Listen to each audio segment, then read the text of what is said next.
नमस्कार मित्रांनो, स्पर्धा परीक्षा मराठी या चॅनलमध्ये आपले स्वागत आहे। नोव्हेंबर महिन्यामधल्या चालू घडामोडीचा हा आपला पहिला व्हिडिओ आहे। यापूर्वीच्या सगळ्या व्हिडिओच्या लिंक खाली डिस्क्रिप्शन बॉक्समध्ये दिलेला आहे, त्यावर क्लिक करून तुम्ही यापूर्वीचे सगळे व्हिडिओज पाहू शकता। व्हिडिओ आवडले तर व्हिडिओ लाईक करा, चॅनल आतापर्यंत सबस्क्राईब केला नसेल चॅनल सबस्क्राईब करा। आता आपण आजचा व्हिडिओ सुरू करूयात। आजचा आपला पहिला प्रश्न आहे, 24 ते 30 ऑक्टोबर 2025 हा कालावधी खालीलपैकी कोणता आठवडा म्हणून साजरा करण्यात आला आहे? याचं बरोबर उत्तर आहे पर्याय क्रमांक 4 संयुक्त राष्ट्र निशस्त्रीकरण आठवडा।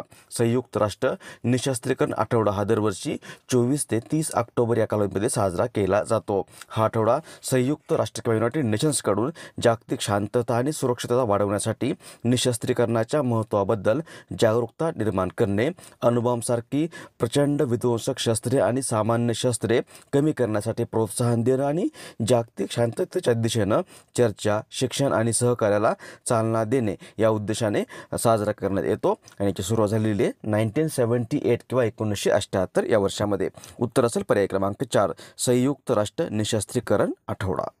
पुढचा प्रश्न, खालीलपैकी कोणता दिवस आंतरराष्ट्रीय ॲनिमेशन दिन म्हणून साजरा करण्यात येतो? याचं बरोबर उत्तर आहे पर्याय क्रमांक 3 28 ऑक्टोबर। 28 ऑक्टोबर हा दिवस दरवर्षी जगभरात आंतरराष्ट्रीय ॲनिमेशन दिन किंवा इंटरनॅशनल ॲनिमेशन डे म्हणून साजरा करण्यात येतो। या दिवसाची स्थापना इंटरनॅशनल ॲनिमेशन फिल्म असोसिएशन या संघटनेने 2002 मध्ये केली असून हा दिवस ॲनिमेशन कलेचा सन्मान करणे, त्यात गुंतलेल्या कलाकारांना आणि शास्त्रज्ञांना मान्यता देणं आणि तंत्रज्ञानाचा प्रभाव आणि सामर्थ्य अधोरेखित करणं या उद्देशाने साजरा केला जातो। उत्तर असेल पर्याय क्रमांक 3 28 ऑक्टोबर। नेक्स्ट, 27 ते 30 ऑक्टोबर 2025 या कालावधीत आंतरराष्ट्रीय सौर संघटनेची 8वी परिषद खालीलपैकी कोणत्या ठिकाणी आयोजित करण्यात आली आहे? याचं बरोबर उत्तर आहे पर्याय क्रमांक 1 नवी दिल्ली। 27 ते 30 ऑक्टोबर 2025 या कालावधीमध्ये नवी दिल्लीमध्ये भारत मंडपम या ठिकाणी आंतरराष्ट्रीय सौर संघटनेची 8वी परिषद आयोजित करण्यात आली आहे। या परिषदेमध्ये सदस्य देश हवामान बदलाचा सामना करण्यासाठी आणि सौर ऊर्जेला प्रोत्साहन देण्यासाठी सौर ऊर्जेचा विस्तार करण्यावर लक्ष केंद्रित करण्याच्या उद्देशाने एकत्र आले होते। जगभरातील 124 देशांमध्ये सहभागी झाले होते। उत्तर असेल पर्याय क्रमांक 1 नवी दिल्ली। आंतरराष्ट्रीय सौर संघटना किंवा ISA इंटरनॅशनल सोलार अलायन्स ही एक आंतरसरकारी संस्था आहे जी सौर ऊर्जा तंत्रज्ञानाला प्रोत्साहन देते आणि जागतिक स्तरावर स्वच्छ आणि अक्षय ऊर्जेचा वापर वाढवण्याचं काम करते।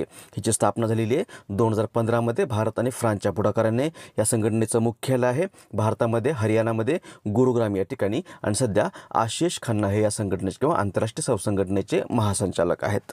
पुढचा प्रश्न, 47वे आशियान शिखर संमेलन नुकतेच खालीलपैकी कोणत्या ठिकाणी आयोजित करण्यात आले आहे?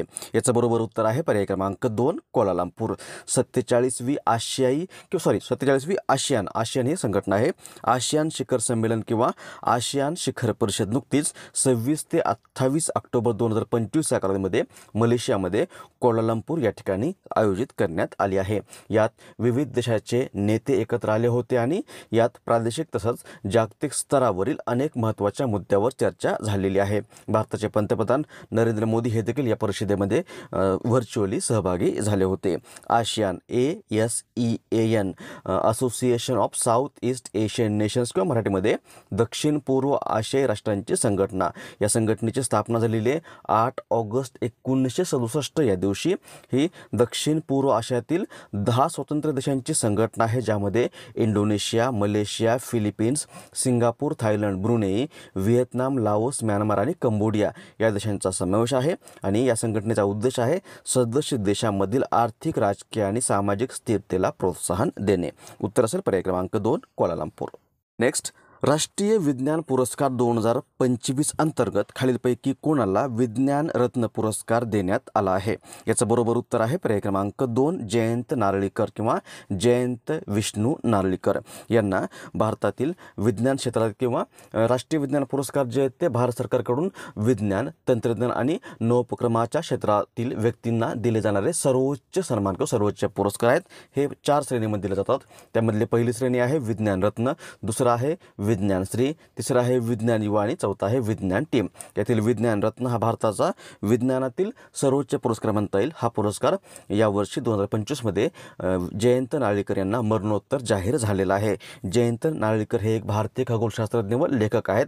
यांचा जन्म झाला होता 19 जुलै 1938 या दिवशी. निधन झालेलं आहे 20 मे 2025 या दिवशी.